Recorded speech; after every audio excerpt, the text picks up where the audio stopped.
Every dad has that story, the one that makes their heart just swell every time they tell it. For Brian Seim, it's not about a funny moment or a messy mishap. His favorite story is the one where he became a dad the moment he said, I do.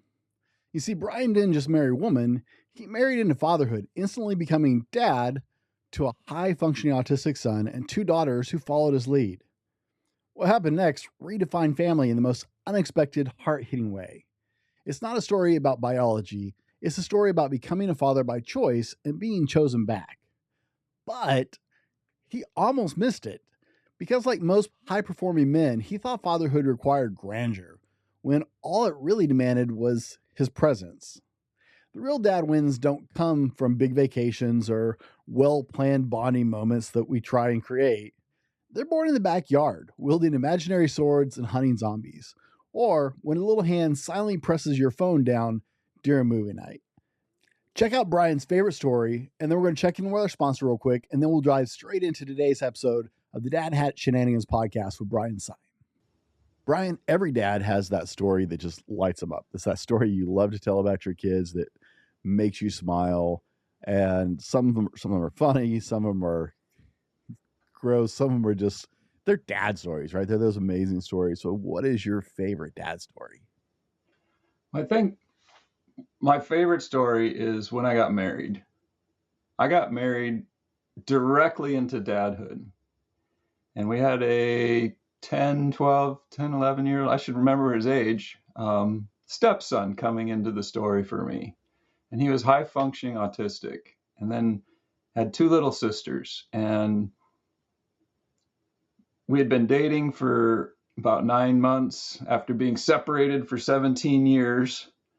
We came back together. I'm like, oh, wow, this isn't going to work. You got kids and stuff. I thought she was happily married, and we got married. And prior to the marriage, it was Brian. You're Brian. You're Brian. It's Brian. Mom's girlfriend. Yeah. Mom's boyfriend is Brian. And then we got married, and it instantly, in that autistic beauty, was Dad. And that modeling from him for the daughter or the two daughters, that I was dad, was just a godsend.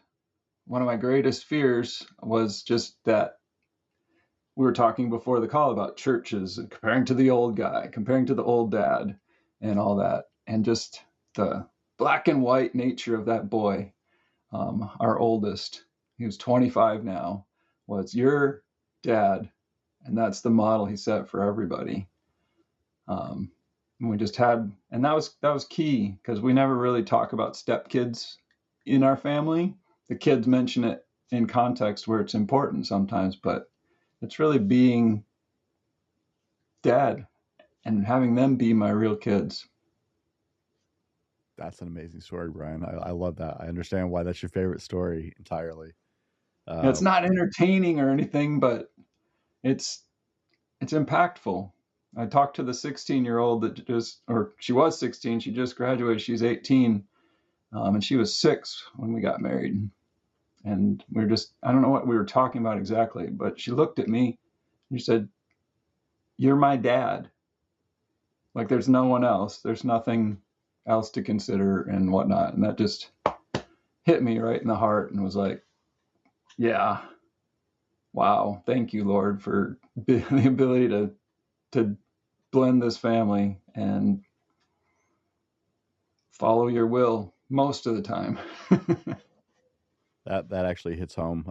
My best friend is a stepfather, and his oldest son is autistic, and higher functioning, but definitely still needs a lot of extra help and extra love. And it was such a unique situation for him to not have any kids and marry a woman with 3. It just, so like that touches my heart, because I remember that phone call from him is like, oh my God, they call me dad, right? It was a great moment. Yes. I absolutely love it. A couple of years ago, I was reflecting on that, and in 8 years, I raised every age of kid from 0 to 18. And in 10 years, I did it with a boy and a girl. So talk about parenthood on steroids. Right? Jump right into the deep end. Gentlemen, I sleep on my pillow. I sleep on my pillow uses sheets with my pillow body pillows. I have my pillow towels, dish towels. My wife even wears my pillow slippers. I would never recommend a company that I don't personally use myself.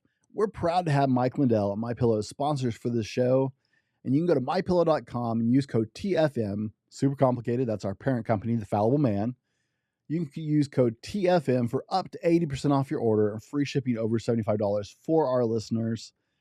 They're a great American company, and every time you buy something from MyPillow with our code, it helps us to continue to make these episodes and continue to make great content for men just like you. So thank you in advance. And guys, I love their stuff. You can go to my website and check out a full list of all the amazing things I've reviewed for them. But I'm a MyPillow guy, and I hope you love MyPillow and continue to support great American companies and your favorite podcast. Let's get back to the show.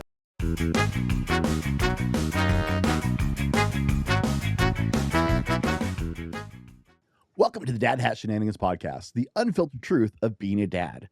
Real dads, real stories, unfiltered candid conversations on fatherhood. I'm your host, Brent Dallin, and today my special guest is Brian Seim. Brian, welcome to the Dad Hat Shenanigans podcast.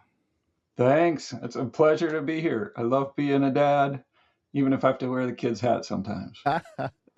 Well, Brian, I got to give you kudos. That is certainly the most amazing dad hat I've seen so far on the show.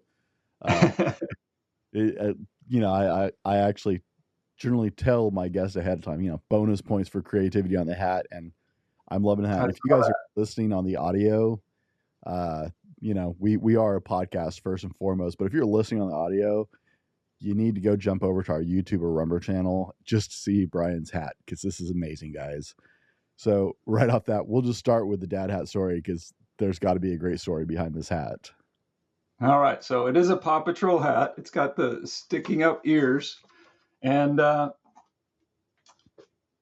we had a real hat, but I lost it because we just recently gave it to Goodwill. But it wasn't the first hat of its kind.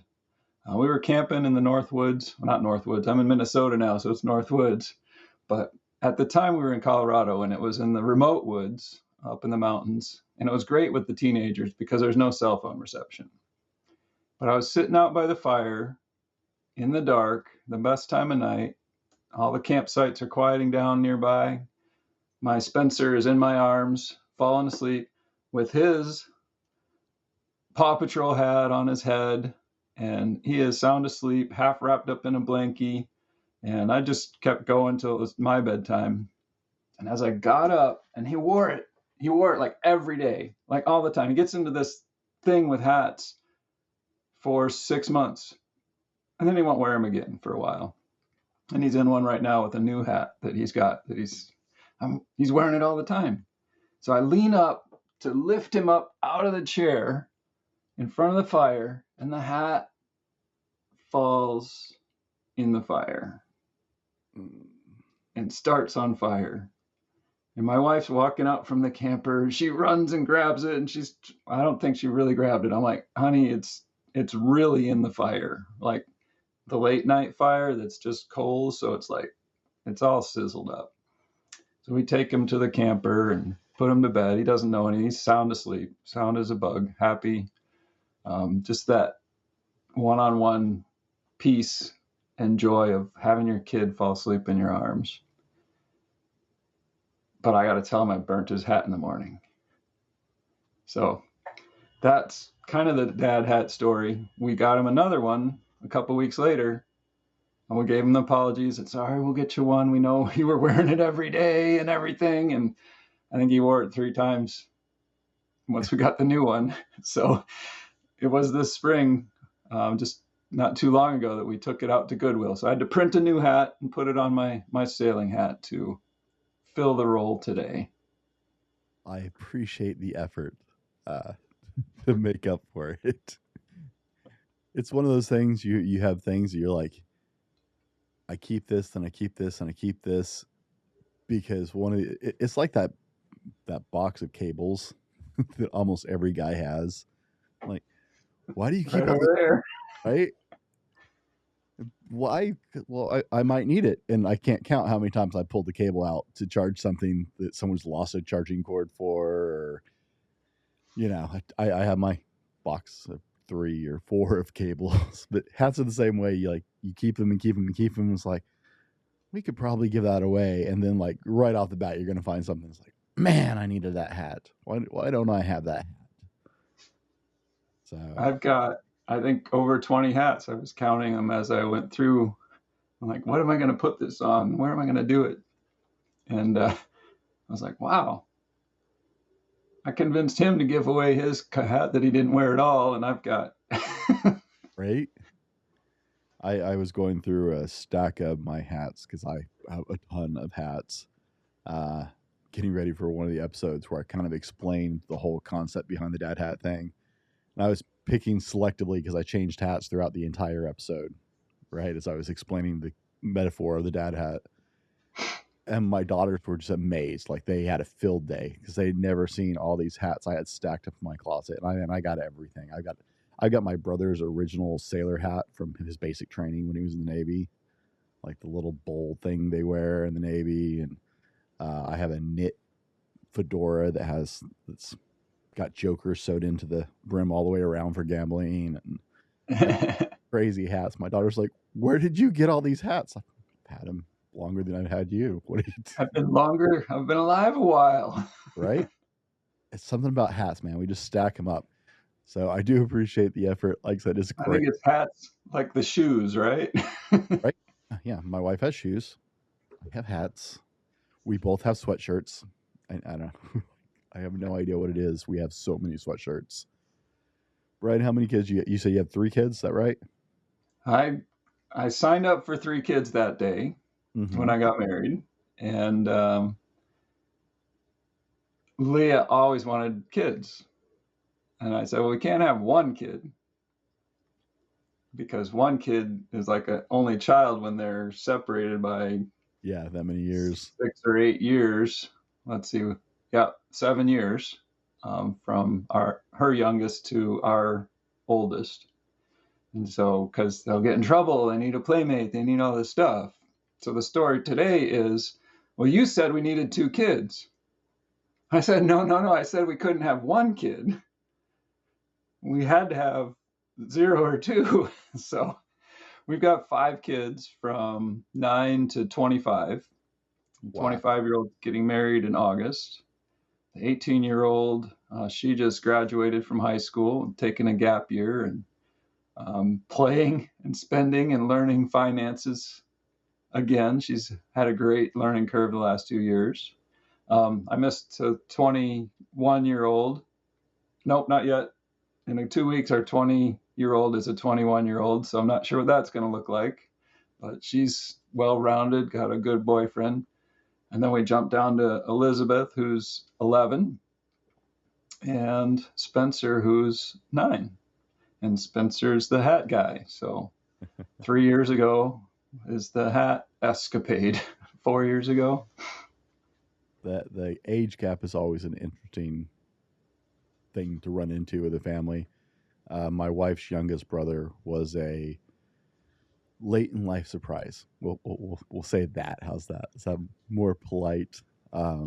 She is 14 years older than he is. Her other siblings are like a year and a half to 2 years behind her, and then there's this huge gap. He was 5 when we got married, and so I went from being the youngest kid in my house to inheriting 3 younger siblings when I married my wife, but the little one was little. And yeah, that age gap between them made life very, very interesting around their house. It is interesting. I remember we were 40 and going to the doctor for the first pregnancy and getting the geriatric treatment. I'm like, she's not dead. she's spry and 40, and you guys are treating her like a geriatric. And then we were at a scout picnic with Hawken, our oldest, and the 2 little ones were running around, and the gap older ones were like managing it. And I looked at Leah and I'm like, how would we do this without their assistance? And she's like, oh, I've already done this once. I don't know what your problem is. Yeah, my wife and her sister helped a lot with the younger brother, and then later in life, we had some hand in guiding him as he got older into those difficult teenage years. And so subsequently, like, many years later, we have a really close knit relationship with her youngest brother. He's a major part of our life. So, it's fun to see how that all plans out. Brian, tell us, we're going on and going on. So let me put a pin in this for a second and go, hey, tell us about who you are so our audience can get to know who Brian is. Well, I'm a recovering software engineer. Still do a little bit of that to keep the food flowing and the thing going as I put out Kingdom Family Leader ministry business, coaching Christian men as husbands, fathers, and leaders. We do one-on-one coaching and mastermind groups. I play with the kids as much as I can, go to soccer games, volunteer at church, just try to be the best husband, father, and leader that I can be. I like it. It's straightforward. And recovering software engineer is a great joke for all of us who have been in the IT industry at any level. My other best friend is still he works for Microsoft. He's a engineer in Exchange, and I worked in IT for over a decade. So, oh, you'll appreciate this joke. How many software engineers does it take to change a light bulb?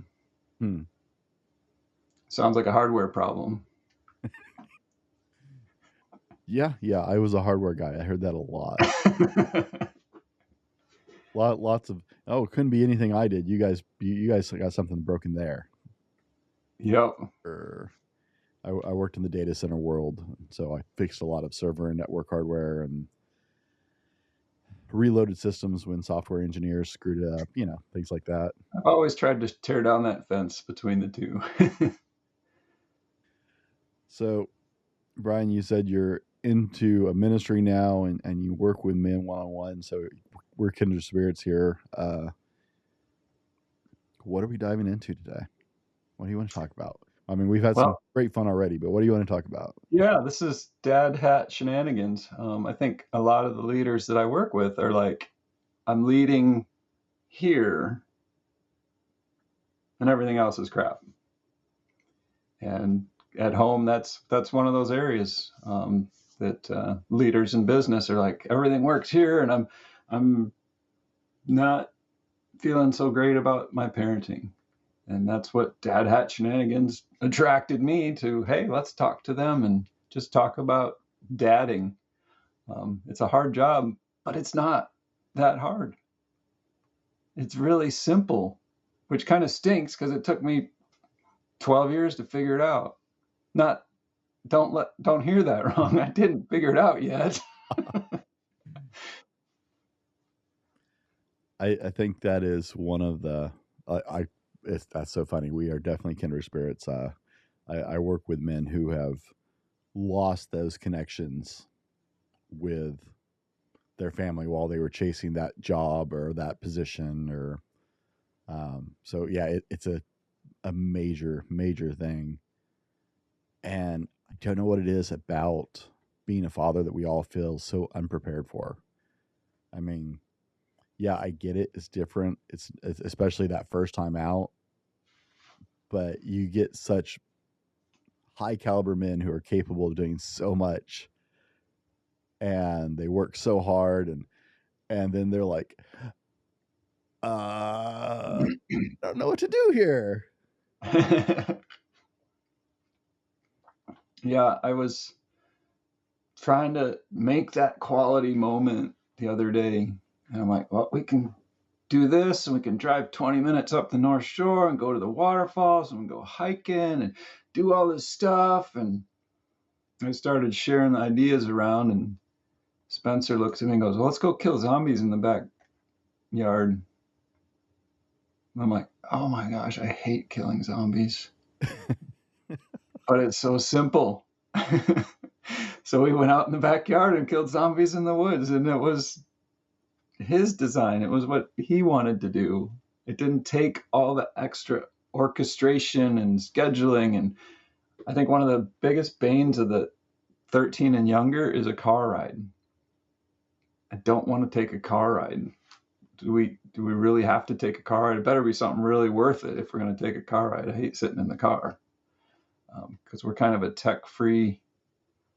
They do have long car rides that warrant tech, but we try to have a lot less tech than the average kid. It's a constant fight with my 11-year-old. It's like, honey, we're going to be in the car for 15 minutes. You do not need your tablet. If you can't like have a conversation or with your sister or with us or watch out the window, bring a book. You do not need your tablet to travel 15 minutes. Yes. We got them originally for those really long, because it's a 3 to 3.5 hour trip to go see like grandma and grandpa over on the west side of the state from where I live. So we got him for those kind of trips because my wife would take that trip a lot by herself because I was at work. And so that was for her peace of mind, but that was what they were for. And yeah, like she wants to take it everywhere. It's got to be a couple hours to warrant the tech pulling out. What's the go-to weapon when you are hunting zombies in the backyard? I don't know. I did great last night. We did a similar thing, but it's like zombies and stuffies, and it's like I can't do stuffies, but I do board games and role-playing games, right? Mm-hmm. So isn't playing stuffies and killing zombies like a role-playing game? Yeah. And so last night I just started talking to Spencer. I'm like, I imagined a character in a role-playing game, and I became that character. And instead of just the hack and slash of the zombies, we had a dialogue, and it was neat to see him evolve his character. Because the opening phrase was, we just had built the campfire. What's your weapon set, Dad? Come on, what's your weapon set? I'm like, what weapon set? We're building a campfire here. Trying to avoid the inevitability of killing zombies. But he got me a weapon set. I offered him a weapon set. It wasn't good enough, so we adjusted it. I gave him a name. He says, why do you come up with all these weird names? They're all like role-playing names and stuff. I'm like, well, maybe it's just the guy I was texting here about our sailing trip next weekend. He looked at my phone and he laughed and just really asked him questions about, because he came up with his sword and goes, what are you doing? I'm like, I'm walking through the woods as a little man in a robe, and you point your sword at me and say, what am I doing? So I put the role playing into it to get it out of just the killing the zombies. And it works for stuffies, and it works for playing with little peoples and stuff, and it's great. See, now guys, this is a shout out to all our D&D dads out there, because those skills can help your fathering. You just didn't know it, but that storytelling capability. I didn't play D&D for a very long time. I have a couple guys from my church that we play together a couple times a year that they got me into it. I never played before. And I grew up, I'm in the age group where, I grew up in a church that went, that's bad, that's evil. Satanic panic. Right? And so I had friends who played D&D, but I never played, and started playing a couple years ago with some guys from my church. And I am closer with those 3 or 4 guys than I've been in this church for years. I am closer with those 3 or 4 guys than anybody else at our church. Like, they are the ones I would call. They are the ones that I hang out with. We bonded so much, and it was having that fun together and telling stories and using our imagination together, which you don't see grown men usually doing. But there is so much bonding capability in shared stories when you tell those stories with your kids, when you take that skill set and then are creative and imaginative with your kids, right? Yeah, I was talking to the kids about it because we played a couple times with them, the 9 and 11-year-old. Mm-hmm. I think we played once with the older kids years ago. And the 11-year-old's like, well, instead of playing stuffies tonight, let's play D&D. I'm like, okay. She knows like 2 rules. So we sat down at the table with our little stuffies and played around. And she said, okay, you need to roll. Roll what? To see if you hit him. Okay. So just made up numbers here and there. Okay, you need to roll to see if you can see him. He's hiding over there. You need to, she just, exactly, it was so cool. She just loved it. Because I was explaining to them how D&D works. It's like, when you guys are playing guns and you go, bang, I got you. And your friend goes, no, you didn't. Yes, you did. That's why adults need dice, because we can't get along like you guys. And we got to know if you hit me or not. And it can't be you saying you hit me. The dice kind of tell the story. Right. There are not many decisions that can't be solved with a D20. I'm pretty sure at this point. After a couple of years of playing D&D, it's like, this is kind of. I actually carry a coin around for decisions where I don't actually care about, but I don't want to spend time on. So I have a coin in my pocket always for flipping. Isn't that Urim and Thummim or something like that? Scripturally, I don't know. The red and white stones that the pastor had in his little ephod on the front of his breastplate. I'm pretty sure I got the idea from Two-Face on Batman, the animated series. Okay, another biblical reference, right? But my kids laugh so hard. It's like, hey, I'll make them. I'll be like, what do you? We'll get ice cream. Like, well, what kind do you want? Oh, you want this one or this one? Like, and they're arguing about it. It's like, all right, call it heads or tails. And they're like, no. I was like, well, make a choice. You want to sit here? I'm not going to stand in the aisle for 20 minutes while you figure it out. And my oldest is of the age now. She's like, well, they say it actually will help you make the decision, because no matter how it lands, when you put that coin up in the air, you know exactly what you actually want it to be. And interesting.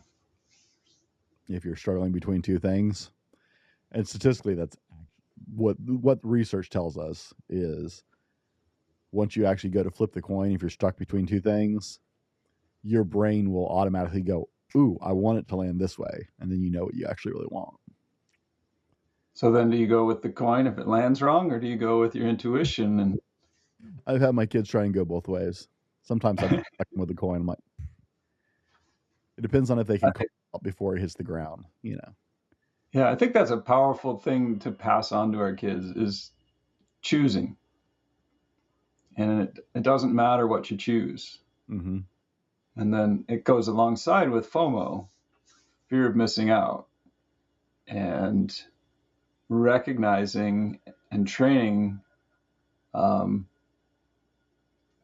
think the older ones missed it because I learned more, but it's like, you're going to miss this, and that's okay, because you've chosen this other thing. So I'm trying to train that in the younger ones, since I got this gap here to settle things in my brain and really get that.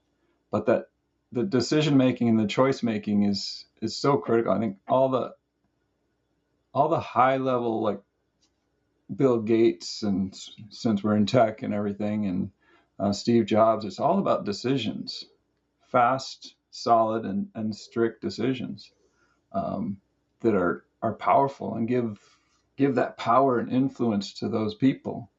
I was reading a book in our mastermind where I was a participant years ago. I wish I could remember the title, but it's about a important Navy guy who led a ship from rags to riches, basically, in the military terms, of a whole bunch of misfits to a high-performing vessel. But in a part of his career, he was a consultant or assistant to one of the generals, and he was presenting to the Pentagon on this thing. But the assistant was given this stack of papers. He said, I want you to read all this, summarize it, and we need to give the Pentagon our recommendations on what to do. He couldn't get through all the paper. He couldn't get through all the stuff. There were two choices. This decision's been drawn out for 5 years, millions of Pentagon dollars being spent on it, And the guy goes, I couldn't read it all. I got this far and I'm not sure what to choose and what not. And he went into the meeting and the general's like, it's the best interest of the nation and the Pentagon and our decision on researching these materials to go with this. And they left the meeting and the guy's like, what's going on? How did you do that? You just flat out made that decision. Like, they haven't made a decision in 5 years. If we don't give them a direction to head, they're going to continue not making a decision and blowing our money. So now that they have that coin flip done, they can exert their efforts into creating the result rather than wondering about which result to create. I think it's actually one of the reasons why a lot of high performing men are intimidated by being a dad, right? Ooh. We have best practices in business. We're used to best practices in our professions and the skills we built, right?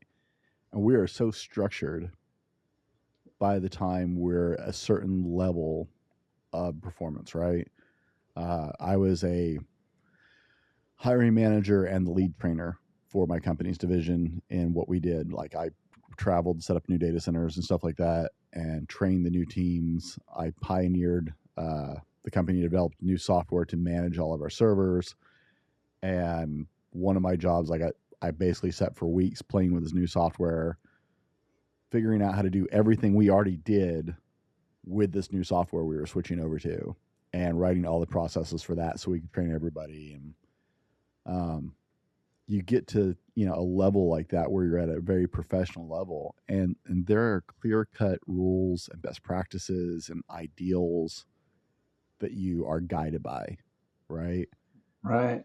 And I think that's one of the reasons that we struggle sometimes when we become dads and that's our life already, because there's not I read the number the other day. There's like 80,000 parenting books written a year or something. Like, it's some absurd number.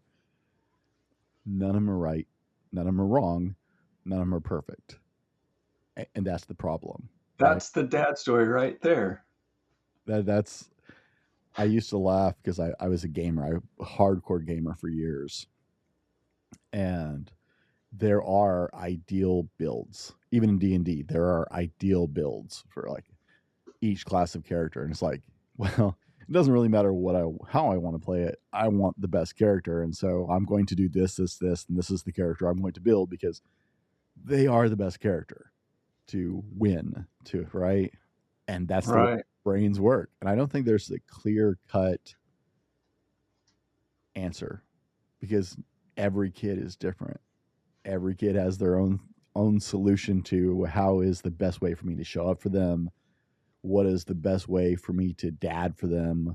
What do they really need for me? My kids are at the age where I'm starting to see their personalities more, right? And really watch them kind of, they've always had their own personality, but I'm really seeing some of the divergent. It's like, okay, this one's moving this way, this one's into this. And what they need from me as a parent is very different with just two kids, right? My 11-year-old, this is how she needs me to dad.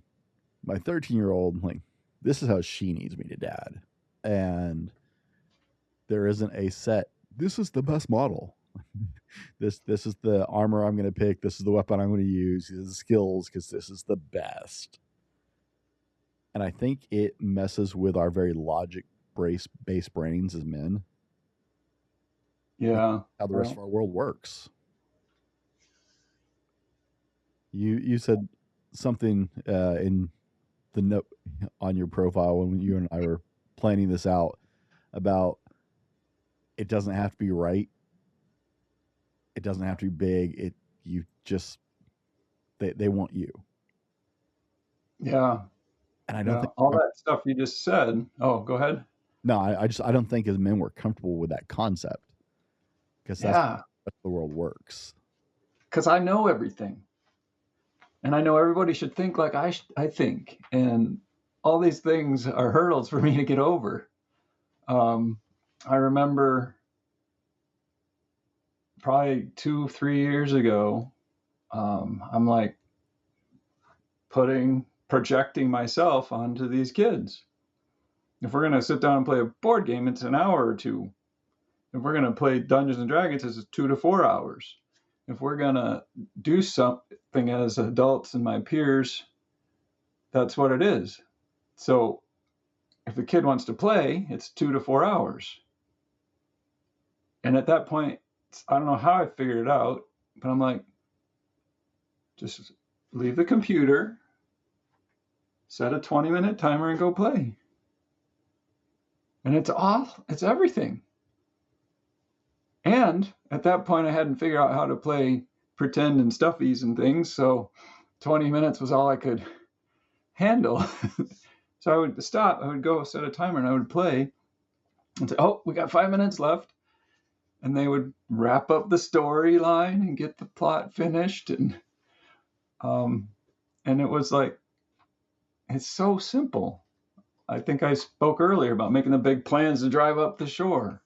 That's not what they need. They just need us. They just want us to be there, to be with them. I got burned too recently to share. I don't know, 6 months ago, 9 months ago. My daughter came down. I was wrapping up my day here, and she's like, Dad, do you want to play a board game? I'm like, why, yes, in fact, I do. And we went and played the board game. And then I did my best thinking either in the restroom or in bed. And I was like, she had asked to play earlier than the day and the day before stuffies and things. And I was really busy. So she's smart, 11-year-old, 10-year-old, whatever it was at that minute. Dad, do you want to play a board game? Feeding, doing what the parent needs to do. Feeding what I needed when I should have been feeding what she needed. So the next morning I said, I am so sorry, Elizabeth, that you had to offer me a board game to get my time. And so from that point on, I'm like, what do you really want? Was a question for a month or two there as she offered things to buy my space. It reminds me of the story of the guy, the parent. I hope I can never be this parent, but the kid was not getting the time he wanted. And he's like, Dad, how much do you get paid? And he said, $80 an hour. Wow, Dad, that's amazing. That's great.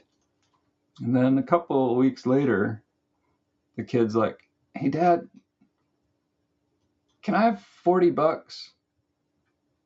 I need $80 and I only got 40, so I got half of it. Can you give me $40? And the dad's like, you can keep working. I don't know what you want $40 for. I work for this and blah, blah, blah. And he goes on and the kid's like, well, if I just had that $40, I could buy an hour of your time. And that story just was like, wow. Changing the context of that and just looking at everything I do and everything I hear and how I lead my family and lead my kids and making sure it has no relationship to that story is kind of an ever alert for me. It's like making sure they have time. We do date nights with each of the kids. It used to be monthly, but now we got 5, and every once in a while you miss a week. And we can't go out to eat every night, and not every date night needs to be going out to eat. But we rotate through the 5 kids still, even the adult kids that live nearby, to continue that quality time, because that's one of their main things. I think a lot of dads are missing that. We're looking for that great answer, right? Because we are so hard programmed that there is a right way. There is this is the way you win at this, right? Our brains are so hardwired for this is how we succeed. This is how we win. And the simplicity of your children want your attention. Your just totally abandoned attention. They nothing else on your face but them. And it's almost, I think, too simple for a lot of us to wrap our heads around. I had a moment with my kids one time. I was sitting watching a movie with my daughter, and I was like, "What do you want to watch, baby?" And she picked something that we had watched, we'd seen a dozen times. I hate that. Every dad is shaking their head right now. They all know, right? We've all had those movies with our kids. Right? You watch a bazillion, God bless the people at Disney Frozen songs, and oh, great. So she picked the movie. She picked this movie, and she's sitting there under my arm, curled up next to me, and I started scrolling through my phone. And after a minute, she's staring at me, right? And she was still like 6, 7. I'm like, "What is it, baby?" She's like, "You said you were going to watch a movie with me." I said, "I am watching a movie with you." And we watched. She's like, "You're on your phone." I was like, "Baby, we've seen this movie 100 times." And she just looked at me. I said, "Do I need to put my phone down?" And she reached over and put her hand on my hand and pushed my phone down. And it was this huge wake-up call of being physically in the same room is not the same thing as being engaged and present with her. Amen. And it's like, it wasn't about the movie. It was, I was doing it with her. We weren't talking. We weren't having a conversation. We were watching the show, but I was doing it with her. Right? I wasn't somewhere else thinking about something else, doing something else. Yeah. That is almost too simple for a lot of us to really wrap our minds around, because we're so used to cross this T, dot this I, do this for 6 months, do this for 3 months, and we're going to get there. We're going to win. We're going to get that promotion. We're going to get that another job. We're going to finish this project. And we lose that because it's just not so clear, right? It's so simple. It is so clear, but it's too. Yeah, it's that internal and external. Because part of that is, what do I think the world wants to see as a good father? And kind of discounting that and remembering, what does our Father want us to see as a good father? And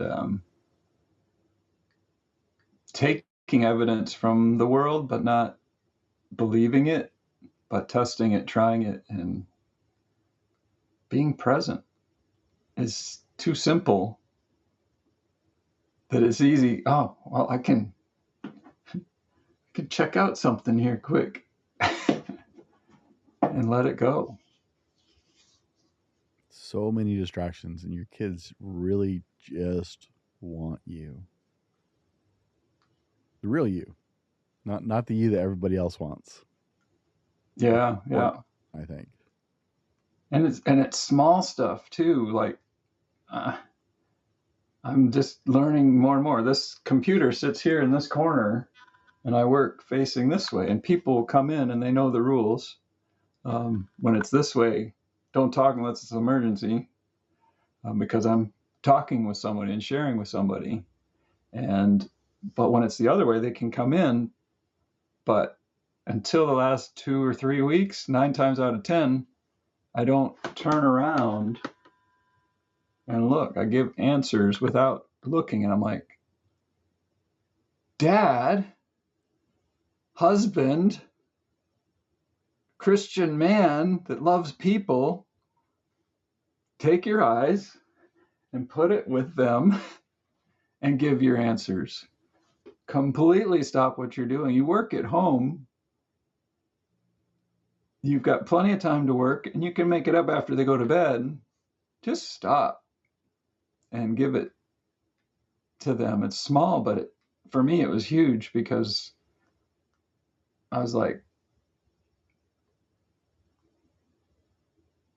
I did that.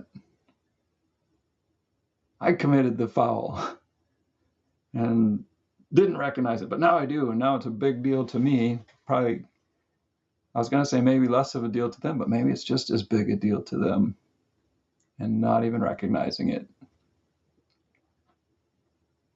It's a learning cycle. I don't think there is such thing as perfect dads. I think there's dads who try, but because every kid is so individual, what they really need to you, there are some overall good practices, but I think every kid is a unique learning situation. Finding out what feeds them, understanding their love language, so how you interact with them becomes really important.